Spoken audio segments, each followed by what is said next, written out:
Sweet. Hey, everybody. Hello. All right, we're going to So, present.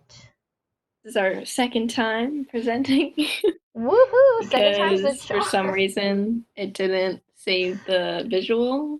So, Awesome, awesome. here we go. Newsroom March 30th. It's Happy Monday. And surprise, surprise, we're going to be talking about a little thing known as the coronavirus. My favorite, everyone's favorite, really. As if you hadn't already heard enough about it, we're here to tell you more. Woo! So, to begin, international news. India, not doing too hot, not doing too hot. Their response to the coronavirus pandemic, subpar, if I do say so myself. After severely underestimating the impact that COVID-19 had in his country, the Prime Minister announced a 3-week national lockdown across India. This lockdown shut down all buses, trains, and planes, just halting life in India, basically. However, the citizens were not given enough time to prepare for this lockdown. The Prime Minister gave his speech at 8 p.m. announcing the lockdown and ordered that it begin at midnight that same night. So you heard that right, folks. That gave people 4 hours to prepare, and most shops had already closed for the night, so many people could not buy what they needed to survive for the 3-week lockdown. Um, Also had a big effect on migrant workers. Migrant workers come from other countries to work. They were left with no job or any way to get back to their country after this lockdown began because, again, no buses, trains, or planes were running. Many had to start walking home for days. So that is crazy and definitely the prime minister's fault for not giving them enough time to prepare, but that's the tea right there. Um, India has also conducted the fewest number of tests in any country with confirmed COVID-19 cases, despite being one of the most populated countries in the world. So they just not doing too well in this whole pandemic thing. Moving on to local news. Yeah, we got some better news for you here. If you're in Ooh. Harrisonburg and have the ability to help, there is a organization known as Shenandoah Mutual Aid. And so if you don't know, Shenandoah Socialist Collective, that's a branch off of them, but you don't have to affiliate with them at all to help out. So some of the things that they're offering are transportation, grocery pickups, help with medication and wellness checkups. So just basic essentials for people who are at risk right now, specifically elderly, immunocompromised people, and homebound individuals. And if you're interested in helping out, the link below shows a phone number and as well as you can see here a volunteer form to just fill out what you're interested in doing. And there is also a video on the link if you want to hear a little bit more about their reasoning behind what they're doing. But yeah, it's just really nice that we can see Harrisonburg is showing up right now because I'm sure a lot of people are seeking it in every community. And I really hope that when I return, I will be helping out with them. And hopefully, if you're around and healthy, that you could do some things as well. But if not, it's just good to know that Harrisonburg is doing things to make sure other people are taken care Woo woo, go H-Berg. of. I wish that they were doing something like that around here where I live, but Yeah, because I you want might to be help, but surprised I though. There, just, yeah, there could be something. I need to look into I that. know, I Everybody know. look in. Richmond is doing some stuff too. So if you're in that area, maybe just look up your county or your city and see what they're offering right now. Also, there's a national severe shortage of blood. So, if you can give Oh, blood, highly recommend. If you are capable of doing that, people need it. Saves up to 4 lives. no. Okay, Moving on to moving on. national. Sorry. Yeah, no, you're okay. We are learning a little bit about Ohio and Texas and how they're using COVID-19 to stop abortions. So, yeah, unfortunately, governors in Texas and Ohio have ordered a halt to all non essential and elective surgeries. So basically, including most cases of abortions, their only exception is really if the mother or the person giving birth is in danger, like if their health is at risk, then they are allowing that.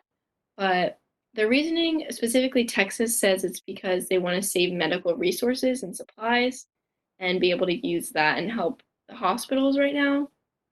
This halt is supposed to last till mid-April, but my guess is that it'll last a little bit longer, or we don't really know because of how the US is peaking right now. So states are deciding that abortion is not considered essential healthcare, but a lot of people are obviously upset about this because it is recognized and constitutionally protected as a right. So even though this is something that the governors and the states are trying to mandate, the abortion clinics and Planned Parenthood are fighting back to make sure that they're staying open and accessible. So they're not really complying. And I know that the government is trying to force them to close down or get them to comply with their policy. But because a lot of people see abortion as an essential health care right, they don't want to follow through. Another thing is that those who are pregnant right now are worried about the potential harm that it may have on their birth or their pregnancy. And so that could be a reasoning for why they're seeking services. And it's important to make sure that people have access. And then even people who do decide they want to have a baby, if they're tested positive, they can't see their baby until they're fully recovered or tested as negative. So we're seeing that babies and children are vulnerable to the virus, and it's really important right now that people are able to go to safe clinics right now and just make sure that they feel safe and protected in this crazy time. And it's really not helpful if states are trying to stop that in the process. So if you want to learn more about why they are doing this, you can go to the video on the next slide.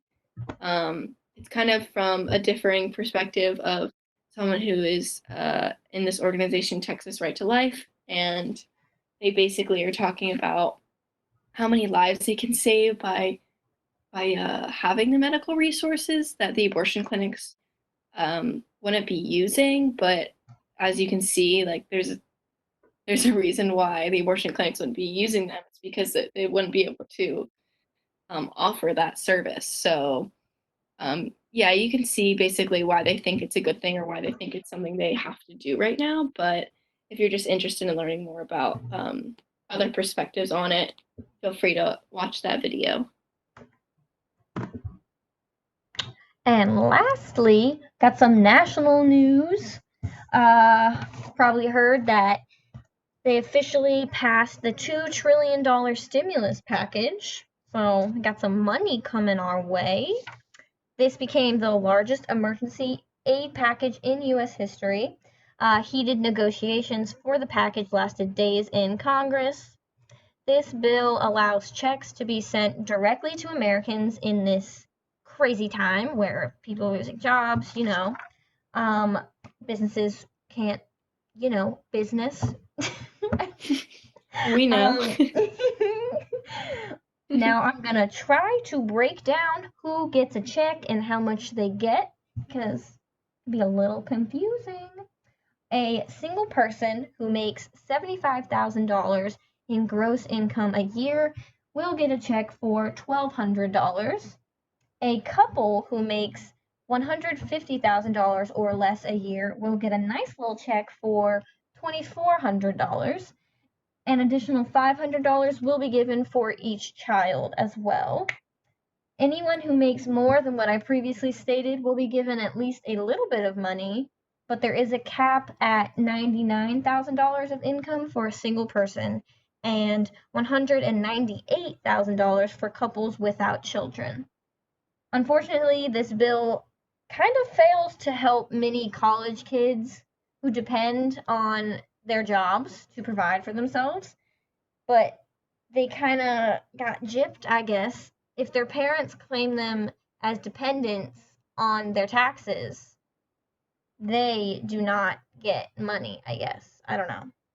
I don't know if I worded that right, but you know, they're kind of not getting money, even though they need money. Like, their parents aren't giving them the money. They need the money. I don't know. Mm-hmm. I don't know if that Yeah. makes sense. No, it does. It's scary because I know like a lot of students are dependent on their meal plans for food. True. And also, like you said, like some people's parents aren't paying their rent. A lot of people are paying for their rent through jobs that they've now lost. Mm-hmm. So it's unfortunate that this population, including ourselves, aren't factored in. So hopefully there's some other stuff that maybe JMU will be doing or just in general that will help college students. But I'm glad, Hopefully. obviously, the rest of um, the population hopefully is going to benefit. Yes, hopefully.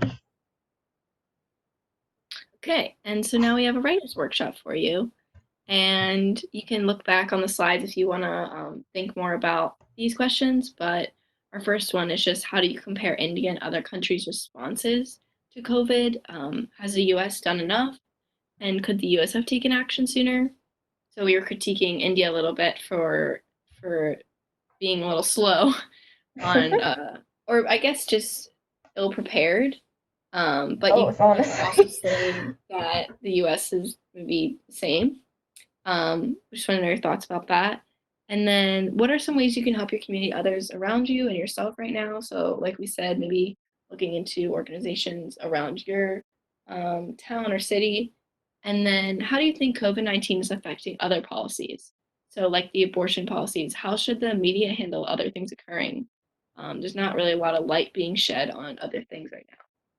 And then lastly, do you think Trump supporters are reevaluating his presidency amidst the pandemic? And what's your opinion on the stimulus package? And there you go, folks. There you have it.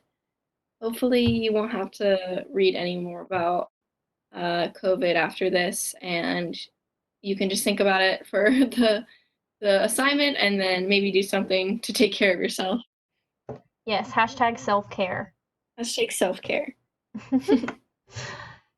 Have a beautiful week, everybody. Bye. Bye.